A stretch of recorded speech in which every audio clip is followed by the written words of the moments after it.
이곳은 투자의 블랙홀입니다. 유럽의 쓰레기통에 대체 누가 돈을 던지겠습니까? 1993년 전 세계가 비웃으며 등을 돌린 작고 가난한 나라 슬로바키아. 영하 15도의 맹추위 속에서 8살 소녀가 내민 꽁꽁 언 감자 한 알은 한 젊은 관료의 가슴에 피눈물을 맺히게 했습니다. 하지만 일본과 독일의 거대 기업들은 그들의 간절한 손을 17번이나 무참히 쳐냈고 나라는 파산 직전의 벼랑 끝으로 내몰렸죠. 바로 그때 기적처럼 나타나 그 얼어붙은 손을 꽉 잡아준 건 다름 아닌 대한민국이었습니다. 모두가 불가능하다며 조롱하던 영하 27도의 혹한 속에서 한국인들이 만들어낸 14개월의 기적, 그리고 32년 뒤 유럽의 왕관을 쓰게 된 슬로바키아가 전 세계를 향해 터뜨린 오열과 눈물겨운 은혜 갚음의 현장, 그 가슴 뜨거운 서막이 지금 열립니다. 눈보라가 몰아치는 뼈시린 한겨울에야 비로소 소나무의 진짜 푸름을 안다는 설중송백, 쇠중송바위라는 말이 있습니다. 진정한 친구와 굳건한 신인은 모두가 등을 돌리는 가장 참혹한 절망 속에서 그 진가를 드러낸다는 뜻입니다. 여러분, 오직 이익만을 쫓는 차갑고 냉혹한 자본의 세계에도 과연 사람의 피와 눈물이 흐르고 있을까요? 여기 피도 눈물도 없는 강대국들의 거만한 민낯을 마주한 나라가 있습니다. 1993년 겨울, 유럽의 거대 기업들과 일본의 자본가들은 저희 조국을 향해 이렇게 침을 뱉습니다. 그곳은 투자의 블랙홀이다. 돈을 집어넣으면 영원히 썩어 없어지는 유럽의 쓰레기통에 누가 귀한 돈을 던지겠는가? 그들은 무려 17번이나 우리의 간절한 제안서를 바닥에 내동댕이 치며 비웃음을 쏟아냅니다. 인사드립니다. 저는 슬로바키아 정부의 경제관료 안드레이입니다. 지금 제 조국은 체코와 각 분리되어 그야말로 심장을 도려내는 듯한 국가 파산의 위기를 맞고 있습니다. 나라를 지탱하던 주요 제조업체는 모두 체코 영토에 넘어가고 우리에게 남은 것이라고는 녹슨 낡은 농기구 공장 몇 개와 버려진 폐광이 전부입니다. 실업률은 무려 30%를 향해 미친 듯이 치솟고 국고는 텅 비어 당장 매일 나라가 공중분해되어도 이상하지 않을 절망의 한가운데 서 있습니다. 당장 폭동이 일어날 조짐이 보인다는 다급한 소식에 제가 직접 달려간 북서부의 작은 도시 질리나. 그곳의 풍경은 끔찍한 생지옥 그 자체입니다. 영하 15도의 살을 이는 칼바람 속에서 제대로 된 외투 하나 걸치지 못한 남루한 옷차림의 주민 3,000명이 빈 냄비를 들고 시청 광장에 모여 있습니다. 사흘째 썩은 감자만 끓여 먹고 있다는 한 가장에 동상 걸린 검붉은 손, 배가 고파 밤새우는 아이들을 부둥켜 안고 사시나무처럼 떨고 있는 어머니들의 초점 잃은 눈동자, 그 참혹한 현실 앞에서 제 목구멍에서는 그 어떤 알량한 위로의 말도 나오지 않습니다. 그때 8살쯤 되어 보이는 어린 소녀 유라이가 제 앞으로 비틀거리며 걸어옵니다. 아이의 앙상하고 붉게 언 작은 손에는 꽁꽁 얼어붙은 감자 한 알이 들려 있습니다. 아저씨도 배고프시죠? 엄마가 그랬어요. 전국 사람들이 우리를 도와주려면 무조건 힘을 내야 한대요. 그러니까 이거 드세요. 아이가 내민 그 돌덩이처럼 얼어붙은 감자 하나를 씹어 삼키며 저는 속으로 뜨거운 붉은 피눈물을 삼킵니다. 쓰디 쓴 감자의 흙맛이 뻑뻑하게 목구멍을 타고 넘어가는 순간 맹세합니다. 무슨 일이 있어도 내 목숨과 영혼을 모두 갈아 넣어서라도 이 아이들이 굶어 죽지 않는 나라를 반드시 만들겠다고 말입니다. 그날 밤 저는 질리나의 텅 빈 산업지도를 펴놓고 뜬 눈으로 밤을 새웁니다. 그리고 다음 날부터 낡고 해진 서류 가방 하나를 덜렁 들고 무작정 전 세계의 문을 두드립니다. 하지만 조국을 벗어나 밖에서 마주한 현실은 시베리아 벌판보다 더 지독하고 가혹합니다. 돌아오는 것은 뼛속까지 시린 치욕과 모멸감뿐입니다. 독일 뮌헨의 콧대 높은 대기업 로비에서 6시간을 벌벌 떨며 기다리지만 투자 담당 이사는 제 얼굴조차 보지 않고 벌레 보듯 쏘아붙입니다. 미안하지만 우리는 망해가는 나라에 돈을 뿌리는 자선 사업가가 아니오. 내 길을 막지 말고 당장 돌아가시오. 런던에서도, 파리에서도, 이탈리아 밀라노에서도 저는 불청객 취급을 받으며 건장한 경비원들에게 팔을 꺾인 채 질질 끌려나갑니다. 가장 치욕적인 순간은 일본 도쿄에 있는 닛산 자동차 본사에서 벌어집니다. 닛산의 임원은 창문도 없는 비좁은 회의실에 저를 밀어넣고는 제가 밤새워 쓴 피 같은 서류를 구겨 쓰레기통에 휙 던져버립니다. 슬로바키아요? 죄송하지만 솔직히 당신네 나라가 내년에도 지도상에 존재할지 의문이군요. 실업률이 30%가 넘는 쓰레기장에 수천억 엔을 투자하라고요? 그건 자살 행위나 다름없습니다. 내 시간 뺏지 말고 당장 나가세요. 철저한 자본의 논리 앞에 우리 슬로바키아 사람들의 눈물과 생존은 그저 치워버려야 할 짐짝이자 기피해야 할 리스크일 뿐입니다. 브뤼셀의 싸구려 호텔방으로 돌아온 저는 짐승처럼 이불을 뒤집어 쓰고 소리 죽여 오열합니다. 33세 어른이 한 나라를 대표하는 경제 관료가 엉엉 소리내어 울지도 못하고 밤새 베개를 적십니다. 지갑 속에 고이 간직한 유라이의 마른 감자 껍질을 만지며 꽉 깨문 입술에서 비릿한 피가 흐릅니다. 하지만 여기서 주저앉을 수는 없습니다. 이제 제게 남은 마지막 희망은 단 한 곳. 지구 반대편 아시아의 낯선 나라, 대한민국뿐입니다. 이름조차 생소한 그 작고 먼 나라로 향하는 편도 비행기표를 끊으며 저는 굳게 다짐합니다. 돌아올 차비도 없거니와 이곳에서도 거절당한다면 저는 걸어서라도 슬로바키아로 돌아가 뼈를 묻겠다고 말입니다. 하지만 심장은 두려움으로 옥죄입니다. 과연 유럽과 일본의 초인류 강대국들이 모두 짓밟고 비웃으며 버린 우리를 한국이라는 나라가 거들떠보기나 할까요? 34시간의 뼈를 깎는 비행 끝에 저는 마침내 서울 김포공항에 발을 내디딥니다. 미주의 땅. 거칠지만 역동적인 에너지가 뿜어져 나오는 한국의 공기가 제 폐를 채우는 순간 벼랑 끝에 선 제 심장이 미친 듯이 요동치기 시작합니다. 서울 여의도의 한 거대한 빌딩 로비, 제 낡은 구두 끝이 대리석 바닥에 닿는 순간 심장이 터질 것만 같습니다. 예약도 없이 무작정 찾아온 이름 모를 동유럽의 관료를 과연 누가 만나주긴 할까요? 안내데스크 직원의 의심스러운 시선을 받으며 로비 구석에 쪼그려 앉아 기다립니다. 10분, 20분, 그리고 1시간. 역시 안 되는 건가? 여기서도 쓰레기 취급을 받는구나 라며 고개를 푹 숙이고 자포자기하려던 바로 그때입니다. 멀리서 오시느라 고생 많으셨습니다. 뒤에서 들려오는 유창한 영어, 그리고 믿을 수 없이 따뜻한 미소. 50대 초반을 중후한 멋을 풍기는 한 남자가 제게 두 손을 내밉니다. 그는 바로 한국자동차회사의 해외 투자 총괄 박상훈 상무입니다. 거만하게 턱을 치켜들고 저를 벌레 보듯 내려다보던 유럽의 임원들과는 너무도 다릅니다.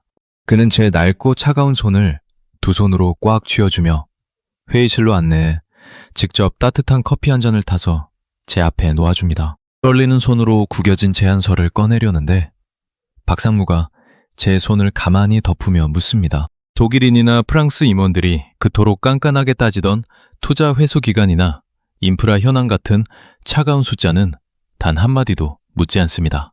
안드레이 씨, 서류에 적힌 숫자들은 나중에 천천히 봐도 됩니다. 저는 당신의 진짜 이야기를 듣고 싶습니다. 지구 반대편까지 날아온 그 절박한 이유가 도대체 무엇입니까? 그 한마디에 지난 석 달 동안 유럽 전역을 떠돌며 꾹꾹 눌러왔던 치욕과 서름이 왈칵 쏟아집니다. 저는 더듬거리며 진리나 시청 앞의 참상과 8살 소녀 유라이가 내민 꽁꽁언 감자 이야기를 꺼냅니다. 제발 우리 국민들이 굶어 죽지 않게 해달라고. 저는 체면도 잊은 채 엉엉 소리내어 울며 애원합니다. 그런데 그 이야기를 듣던 박상무의 안경 너머로 붉은 눈물이 맺힙니다. 유라이. 그 아이의 이름이 유라이군요. 안드레이 씨, 우는 거 부끄러운 거 아닙니다. 우리 한국 사람들도 그 지독한 가난과 뼈에 사무치는 절망이 어떤 건지 너무나 잘 압니다. 불과 40년 전, 이 화려한 서울 시내도 전쟁으로 잿더미가 된 폐허였습니다. 저희 어머니도 꽁보리죽 한 그릇으로 저희 7남매를 피눈물로 키워내셨습니다. 절망 속에서 내미는 그 앙상한 손을 제가 어떻게 감히 모른 척하겠습니까? 그는 망설임 없이 비서에게 지시합니다. 단전 이번 주말에 스로바키아로 가는 비행기표를 끊으라고요. 17번을 거절당하며 갈갈이 찢겼던 제 가슴에 한국이라는 나라가 기적처럼 뜨거운 온기를 불어넣는 순간입니다. 며칠 뒤 영하 15도의 맹추위가 몰아치는 스로바키아 질리나의 버려진 섬유 공장터. 낡은 정부 차량에서 내린 박상무는 코트 깃을 여미지도 않은 채 그 얼어붙은 진흙탕 위를 뚜벅뚜벅 걸어갑니다. 외국인 투자자가 왔다는 소문에 몰려든 수백 명의 실직자 노동자들. 그들은 얼어붙은 손을 비비며 짐승처럼 울부짖습니다. 제발 우리를 도와주십시오. 우리 아이들이 사흘째 굶고 있습니다. 그 애처로운 외침 한가운데서 박상구는 장갑도 끼지 않은 맨손으로 꽁꽁언 흙바닥을 쓸어내립니다. 그리고 흙먼지가 묻은 손으로 불깨언 유라이 아버지의 손을 꽉 쥐며 낡은 시청 강당 단상에 오릅니다. 수백 개의 간절한 눈동자가 그를 향합니다. 한 청년이 떨리는 목소리로 묻습니다. 우리 중 자동차를 만들어 본 사람은 단 한 명도 없습니다. 다들 우리 보고 멍청하다고 하는데 그래도 진짜 우리를 믿으십니까? 박상무가 온화하지만 단단한 목소리로 마이크를 잡습니다. 기술은 가르치면 됩니다. 하지만 굶주린 가족을 밥 먹이겠다는 그 도끼 품은 의지는 돈으로도 살 수 없는 겁니다. 저는 여러분의 살아있는 눈빛을 믿습니다. 우리 한국도 처음에 자동차를 만들 줄 몰라서 온갖 멸시를 당했지만 피땀으로 기적을 만들었습니다. 이제 여러분과 함께 그 기적을 다시 쓰려 합니다. 저 한국인 박상훈이 이곳 진리나에 1조 원을 투자하겠습니다. 그의 폭탄 같은 선언에 강당이 터질 듯한 환호성으로 뒤덮입니다. 바닥에 엎드려 오열하는 사람들, 서로를 부둥켜 안고 춤을 추는 사람들. 그때 인파를 뚫고 낯익은 작은 얼굴이 다가옵니다. 진리나 광장에서 제게 온 감자를 건네주었던 바로 그 소녀, 유라입니다. 날띠 낡은 헝겊 코트를 입은 아이가 조망만한 손으로 박상무의 옷자락을 꽉 줍니다. 한국 아저씨, 정말 우리 아빠한테 일자리 주실 거예요? 박상무는 차가운 바닥에 털썩 무릎을 꿇고 아이와 눈높이를 맞춥니다. 그럼 아저씨가 약속할게. 네 아빠뿐만 아니라 이 동네 사람들 모두가 매일매일 따뜻한 고기 반찬을 먹게 해줄 거야. 박상구가 두꺼운 손가락을 내밀자 아이가 새끼손가락을 꽉 걸며 환하게 웃습니다. 빗물인지 눈물인지 모를 것이 제 얼굴을 흠뻑 적십니다. 박상구는 제 어깨를 꽉 쥐며 조용히 속삭입니다. 안드레이 씨, 이제부터 진짜 전쟁입니다. 지옥의 추위를 뚫고 세상이 비웃던 기적을 서양놈들 코앞에 제대로 한번 보여줍시다. 진리나의 길고 잔혹했던 겨울이 마침내 끝나고 거대한 대한민국 희망의 용광로가 끓어오르기 시작합니다. 1994년 11월 진리나의 얼어붙은 짐승 같은 땅에 드디어 첫삽이 꽂힙니다. 독일의 네로라 하는 건설사 임원들이 팔짱을 낀 채 코웃음을 칩니다. 영하 27도까지 떨어지는 저주받은 툰드라 같은 곳입니다. 콘크리트가 다 얼어 터질 텐데 저기서 공장을 짓겠다고요? 아무리 서둘러도 최소 4년은 좋게 걸릴 미친 짓입니다. 그들은 우리가 첫눈이 오기도 전에 두 손 두 발 다 들고 도망칠 거라 확신하는 겁니다. 하지만 며칠 뒤 비행기를 타고 도착한 50여 명의 한국 건설팀을 본 순간 저는 제 두 눈을 비비며 놀랍니다. 사리 A는 영화의 칼바람 속에서도 그들의 눈빛은 마치 먹이를 노리는 호랑이처럼 맹렬하게 이글거리고 있거든요. 현장 책임자인 김 팀장이 꽁꽁 언 땅에 침을 탁 뱉으며 호통을 칩니다. 4년은 무슨 얼어 죽을 4년입니까? 14개월, 딱 14개월 안에 뼈대 올리고 기계까지 다 돌립니다. 자, 시작합시다. 그날부터 진리나의 텅 빈 황무지에서는 전 세계 건설 역사상 유례를 찾아볼 수 없는 기괴하고도 위대한 한국식 기적이 펼쳐집니다. 12월이 되자 수은주가 영하 27도까지 곤두박질 칩니다. 현지 감독관이 사색이 되어 달려와 소리칩니다. 작업 올스톱입니다. 부어놓은 콘크리트가 그냥 얼음덩어리로 변하고 있어요. 흙이 녹는 내년 봄이 올 때까지 무조건 현장 닫아야 합니다. 하지만 한국팀은 포기라는 단어 자체를 모르는 사람들 같습니다. 봄까지 쉰다고요? 그럼 일정이 석 달이나 밀려서 절대 안 됩니다. 당장 천막 덮으세요. 그들은 듣도 보도 못한 말도 안 되는 지시를 내립니다.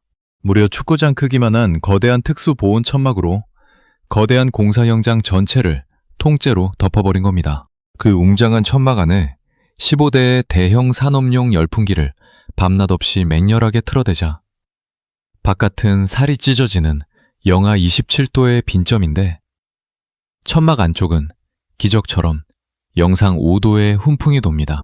그뿐만이 아닙니다. 어둠이 내리면 공사장 곳곳에 대형 서치라이트를 대낮처럼 환하게 밝히고 8시간씩 3교대로 단 1초도 쉬지 않고 공사를 밀어붙입니다. 새벽에 자다 깬 진리나 주민들이 창문을 열고 그 붉게 타오르는 텐트 불빛을 경이롭게 바라보며 수근거립니다. 도대체 저 한국 사람들은 잠이라는 걸 안 잡니까? 그 지독하고 무서운 한국인들의 불도저 같은 뚝심에 패배감에 젖어 무기력하게 주저앉아 있던 우리 슬로바키아 노동자들의 심장에도 뜨거운 불이 옮겨붙기 시작합니다.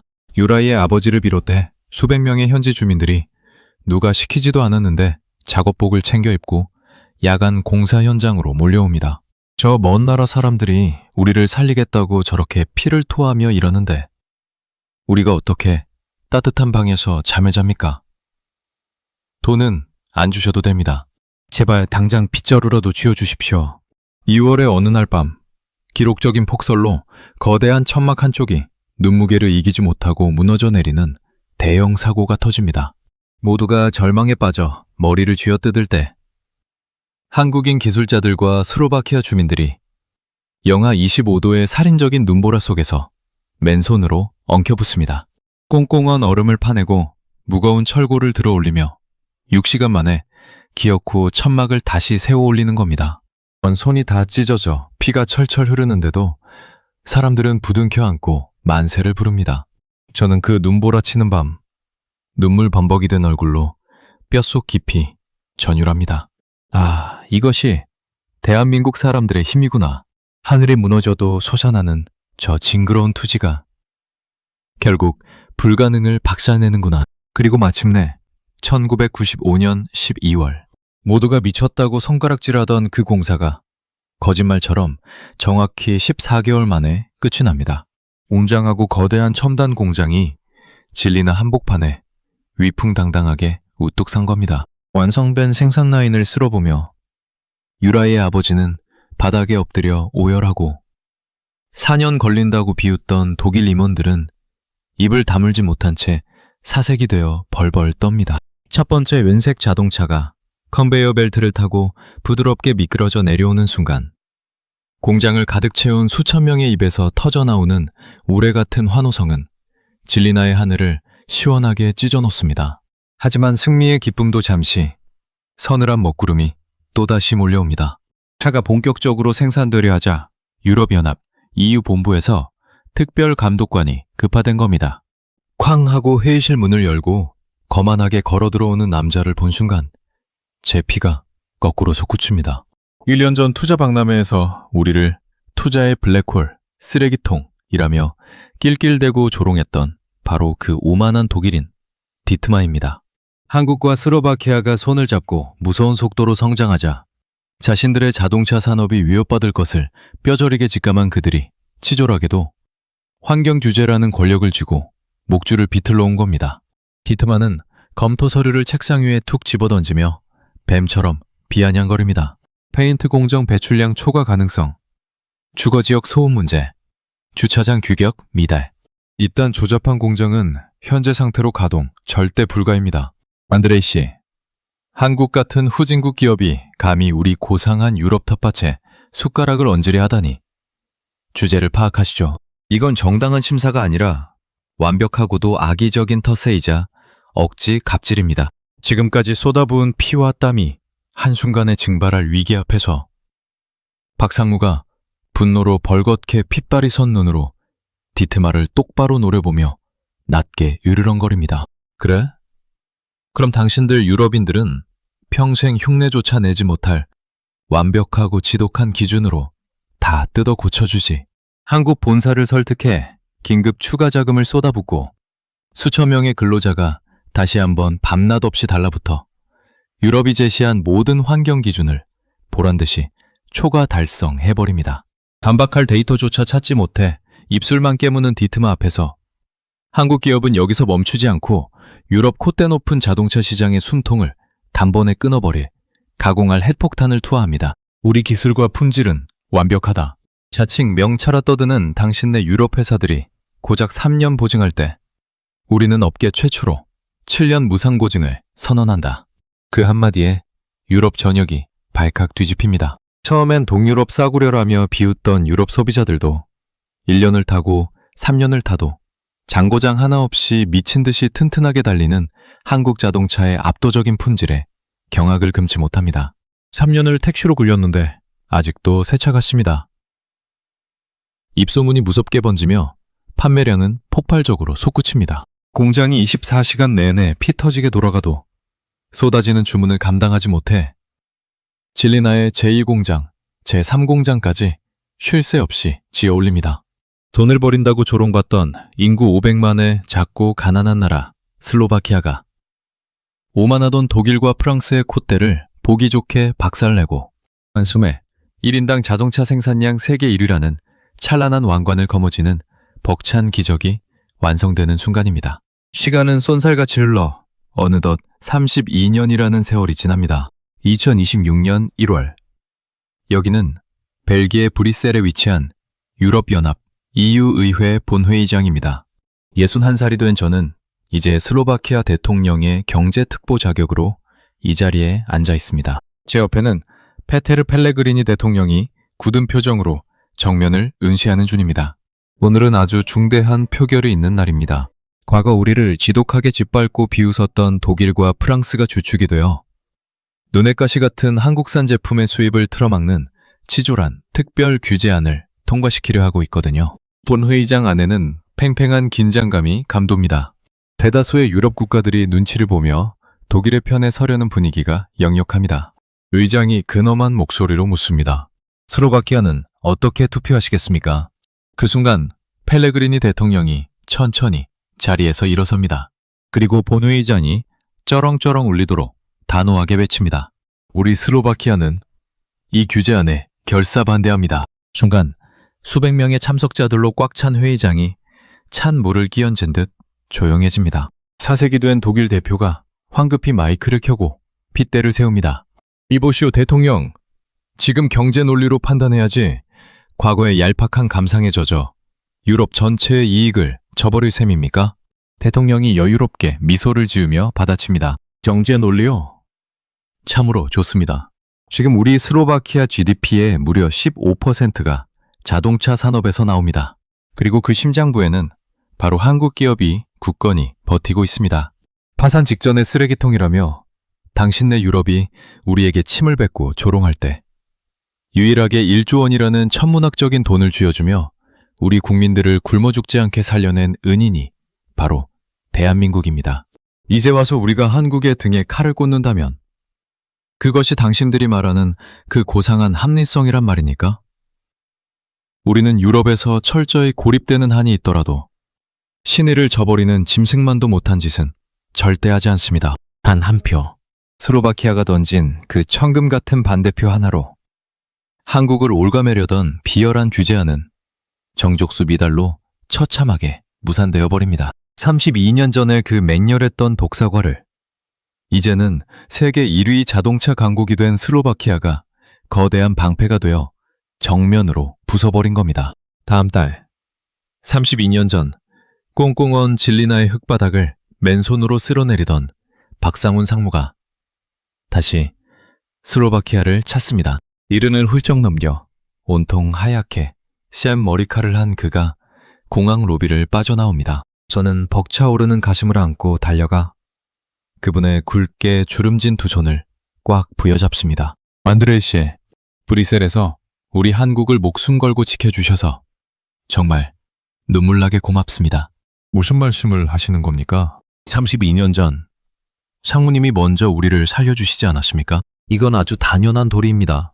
우리만 함께 차를 타고 눈부시게 발전한 진리나 시내로 들어섭니다. 폐허 같던 빈민가는 온데간데 없고 하늘을 찌를 듯한 현대식 고층 건물들과 활기찬 거리가 끝없이 펼쳐집니다. 제가 시내 한복판에 우뚝 선 웅장한 건물을 가리킵니다. 그곳에는 박상훈 기술교육센터라는 황금빛 간판이 눈부시게 빛나고 있습니다. 이게 대체 뭡니까? 덕상무의 두 눈이 휘둥그레집니다. 상우님 이름을 딴 우리 스로바키아 최고의 교육센터입니다.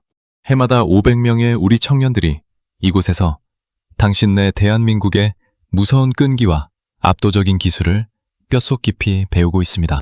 우리가 센터 로비로 들어서자 단정하게 유니폼을 입은 30대 중반의 수석 엔지니어가 환한 미소를 지으며 달려옵니다. 바로 유라입니다. 영하 15도의 맹추위 속에서 언 감자를 내밀던 그 8살 꼬마 소녀가 이제는 늠름하고 훌륭한 수석 엔지니어가 되어 박상무의 품에 와락 안깁니다. 청무님, 저 유라이예요. 아저씨가 우리 아빠한테 그리고 저한테 하셨던 그 굳은 약속, 제 7살짜리 딸한테 매일 밤 동화처럼 들려주고 있어요. 무너진 우리를 일으켜 세워준 한국 아저씨들처럼 저도 평생 음해를 갚는 따뜻한 사람으로 살겠다고요. 박상무의 뺨 위로 굵은 눈물이 뚝뚝 떨어집니다. 그는 아무 말도 하지 못한 채 유라이의 등을 그저 묵묵히 다독입니다. 그날 밤 저와 박상무는 불이 환하게 밝혀진 거대한 자동차 공장 옥상에 나란히 섭니다. 32년 전 미친 짓이라며 모두가 손가락질하던 진리나의 텅 빈 황무지가 이제는 수만 명의 노동자가 뿜어내는 눈부신 희망의 불빛으로 밤하늘의 은하수처럼 찬란하게 반짝입니다. 저는 품속 깊은 곳에서 낡디 낡은 지갑을 꺼냅니다. 그리고 바싹 말라 바스러질 것 같은 얇은 감자 껍질 하나를 박상무의 거친 손바닥 위에 살포시 올려놓습니다. 이 보잘것없는 감자 껍질이 저를 그리고 우리 조국을 여기까지 멱살 쥐고 이끌고 온 눈물겨운 원동력입니다. 평생 제 심장 곁에 품고 갈 우리 두 나라의 위대한 은혜의 징표입니다. 겨울밤의 시린 바람 속에서도 우리의 맞잡은 두 손은 용광로처럼 펄펄 끓어오릅니다. 투자의 블랙홀이라 조롱받던 캄캄한 절망의 땅에서 피어난 기적. 그것은 한낱 차가운 비즈니스가 아니라 혹한을 뚫고 피어난 대한민국 국민들의 뜨거운 정진이자 그 핏빛 은혜를 평생 잊지 않고 목숨 걸고 지켜낸 슬로바키아의 지독한 의리가 만들어낸 위대한 인간 승리입니다. 진리나의 밤하늘 위로 쏟아지는 영롱한 별빛이 한국과 슬로바키아 두 나라의 눈부신 영광을 영원토록 비추고 있습니다.